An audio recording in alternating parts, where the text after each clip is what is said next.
এই তো আমঝুপির ভিতরে আসছি। ভিতরে এটা হচ্ছে কাজলা নদী।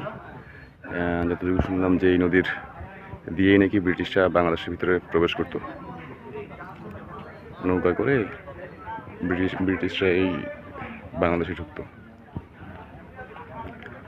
আর ওই যে সামনে হচ্ছে আমাদের গেস্টরা, 90 জন গেস্ট নিয়ে আজকে মেহেরপুরের উদ্দেশ্যে আসছি। মুজিবনগর গিয়েছিলাম, এখন আসছি আমঝুপিতে। তো এরপরেই আমরা দুপুরে লাঞ্চ করবো। লাঞ্চ করে চলে যাবো হচ্ছে রবি ঠাকুরের নীলকুঠিতে। তারপর সন্ধ্যায় আবার চলে যাবো হচ্ছে লালনের মাজারে। ইনশাল্লাহ রাতেই আবার ঢাকায় ব্যাক করবো।